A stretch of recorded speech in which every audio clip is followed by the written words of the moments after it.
Hello मेरे दोस्तों, mountain study world में आपका स्वागत है। तो आज बिहार जनरल नॉलेज यानी बिहार सामान्य ज्ञान के बिहार के इतिहास का क्वेश्चंस को लेकर आया हूँ। बिहार के इतिहास में भी मगध साम्राज्य के उत्थान का प्रश्न लेकर आया हूँ जो प्रीवियस ईयर में पूछे गए हैं। तो चलिए उन सभी प्रश्नों को देखते हैं। प्राचीन भारत में साम्राज्यवाद की शुरुआत और विकास का श्रेय किसे दिया जाता है? आपका ऑप्शन है मगध को, कन्नौज को, बज्जी को, विदेह को। आपका राइट आंसर हो जाएगा मगध को। प्राचीन भारत में साम्राज्यवाद की शुरुआत और विकास का श्रेय मगध को दिया जाता है। अगला सवाल है, मगध राज्य की आरंभिक राजधानी कहाँ थी? आपका ऑप्शन है गिरिब्रज, पाटलिपुत्र, वैशाली, गया। आपका राइट आंसर हो जाएगा गिरिब्रज। मगध राज्य की आरंभिक राजधानी गिरिब्रज थी। गिरिब्रज को आजकल राजगीर राजगृह कहा जाता है। राजगीर को गिरिब्रज इसीलिए कहा जाता था क्योंकि राजगीर पहाड़ों से घिरा क्षेत्र था। राजगीर पहाड़ियों से घिरी हुई थी। अगला सवाल है, महाभारत तथा पुराणों के अनुसार मगध का सर्वप्रथम राजवंश कौन था? आपका ऑप्शन है बृहद्रथ वंश, शिशुनाग वंश, नंद वंश, हर्यक वंश। आपका राइट आंसर हो जाएगा बृहद्रथ वंश। महाभारत तथा पुराणों के अनुसार मगध का सर्वप्रथम राजवंश था बृहद्रथ वंश। बृहद्रथ राजवंश जरासंध के पिता बृहद्रथ से आरंभ होता है।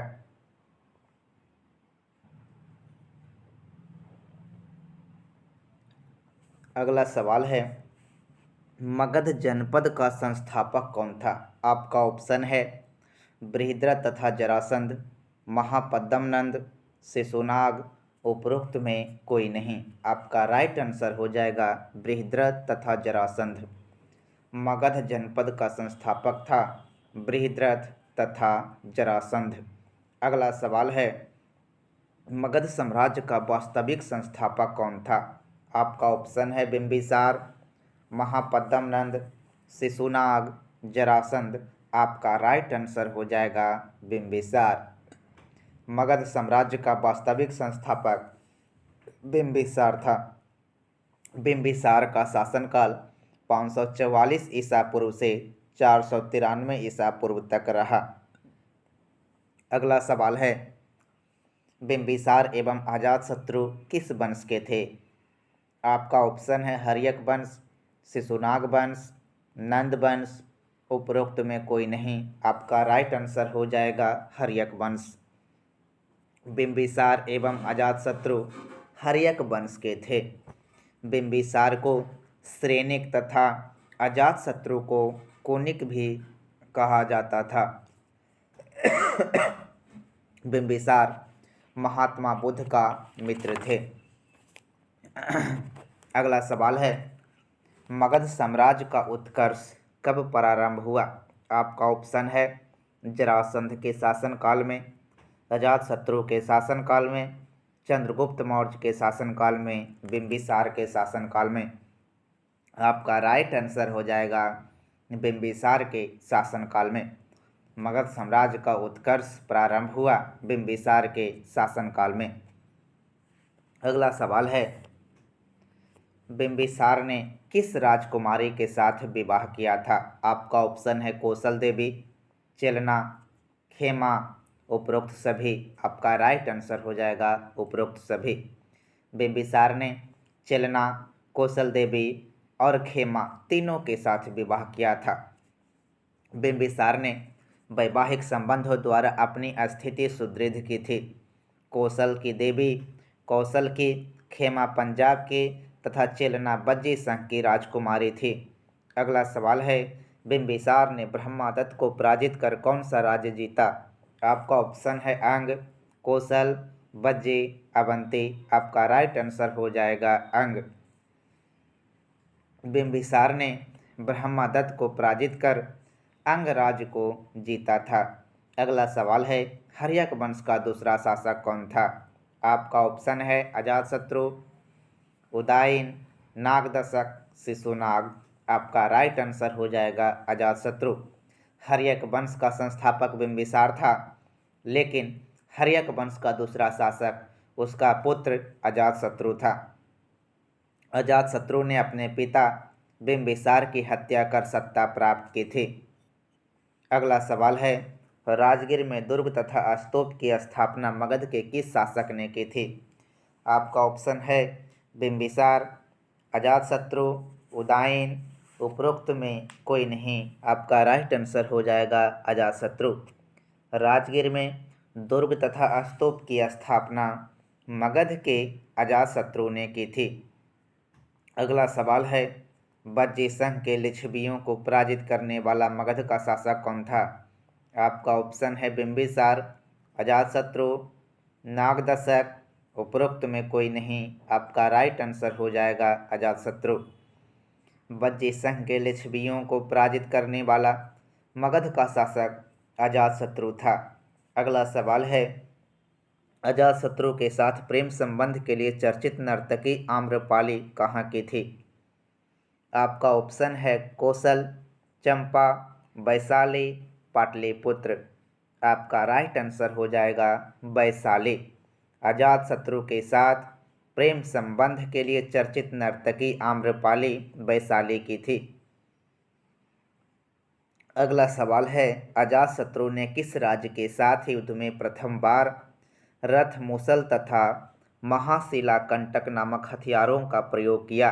आपका ऑप्शन है अंग, कौशल, लिच्छवी। उपरोक्त में कोई नहीं। आपका राइट आंसर हो जाएगा लिच्छवी। अजातशत्रु ने लिच्छवियों के साथ युद्ध में प्रथम बार रथ, मूसल तथा महाशिला कंटक नामक हथियारों का प्रयोग किया। अगला सवाल है, प्रथम मगध साम्राज्य का उत्कर्ष किस शताब्दी में हुआ था? आपका ऑप्शन है चौथी शताब्दी ईसा पूर्व, छठी शताब्दी ईसा पूर्व, दूसरी शताब्दी ईसा पूर्व, पहली शताब्दी ईसा पूर्व। आपका राइट आंसर हो जाएगा छठी शताब्दी ईसा पूर्व। प्रथम मगध साम्राज्य का उत्कर्ष छठी शताब्दी ईसा पूर्व में हुआ। अगला सवाल है, पाटलिपुत्र नगर की स्थापना किस शासक ने की थी? आपका ऑप्शन है बिंबिसार, उदयन, अजातशत्रु, नागदशक। आपका राइट आंसर हो जाएगा उदयन। पाटलिपुत्र नगर की स्थापना उदयन ने की थी। अजातशत्रु के बाद उदयन मगध की गद्दी पर बैठा था। उसे उदयभद्र भी कहा गया है। अगला सवाल है, किस राजा ने पाटलिपुत्र को सर्वप्रथम मगध की राजधानी बनाया? आपका ऑप्शन है उदयन, बिंबिसार, धनानंद, अजातशत्रु। आपका राइट आंसर हो जाएगा उदयन। उदयन ने पाटलिपुत्र को सर्वप्रथम मगध की राजधानी बनाया था। अगला सवाल है, हर्यक वंश का अंतिम शासक कौन था? आपका ऑप्शन है उदयन, नागदशक, अनिरुद्ध, मुंडक। आपका राइट आंसर हो जाएगा नागदशक। हर्यक वंश का अंतिम शासक नागदशक था। अगला सवाल है, हर्यक वंश के उपरांत मगध पर किस वंश की सत्ता स्थापित हुई? आपका ऑप्शन है शिशुनाग वंश, नंद वंश, मौर्य वंश। उपरोक्त में कोई नहीं। आपका राइट आंसर हो जाएगा शिशुनाग वंश। हर्यक वंश के उपरांत मगध पर शिशुनाग वंश की सत्ता स्थापित हुई। शिशुनाग वंश का संस्थापक शिशुनाग था। अगला सवाल है, सर्वप्रथम मगध के किस शासक ने राजगृह के अतिरिक्त वैशाली को भी अपनी राजधानी बनाया? आपका ऑप्शन है कालाशोक, नागदशक, महापद्मनंद, शिशुनाग। आपका राइट आंसर हो जाएगा शिशुनाग। सर्वप्रथम मगध के शिशुनाग ने राजगृह के अतिरिक्त वैशाली को भी अपनी राजधानी बनाया। मेरे दोस्त, अगर आप कॉम्पिटिटिव स्टूडेंट हैं, अगर घर बैठे आप क्यूज करना चाहते हैं, तो मेरे साथ मेरे ग्रुप को ज्वाइन कर क्यों ज्वाइन जरूर करें। अगला सवाल है, किस शासक ने पाटलिपुत्र को पुनः राजधानी बनाया और तब से मगध साम्राज्य की राजधानी पाटलिपुत्र ही रही। आपका ऑप्शन है नागदशक, धनानंद, कालाशोक, महापद्मनंद। आपका राइट आंसर हो जाएगा कालाशोक। तो कालाशोक ने पाटलिपुत्र को पुनः अपनी राजधानी बनाया था और तब से मगध साम्राज्य की राजधानी पाटलिपुत्र ही रही थी। अगला सवाल है, द्वितीय बौद्ध संगीति का आयोजन किसके शासनकाल में हुआ था। आपका ऑप्शन है अजातशत्रु, नागदशक, चंद्रगुप्त मौर्य, कालाशोक। आपका राइट आंसर हो जाएगा कालाशोक। द्वितीय बौद्ध संगीति का आयोजन कालाशोक के शासनकाल में हुआ था। अगला सवाल है, द्वितीय बौद्ध संगीति का आयोजन कहाँ हुआ था। आपका ऑप्शन है वैशाली, पाटलिपुत्र, राजगृह, कुंडलवन। आपका राइट आंसर हो जाएगा वैशाली। द्वितीय बौद्ध संगीति का आयोजन वैशाली में हुआ था। द्वितीय बौद्ध संगीति का आयोजन 383 ईसा पूर्व में हुआ था। अगला सवाल है, द्वितीय बौद्ध संगीति की अध्यक्षता किसने की थी। आपका ऑप्शन है साबकामीर, महाकश्यप, मोगली-पुत्र टीस, वसुमित्र। आपका राइट आंसर हो जाएगा साबकामीर।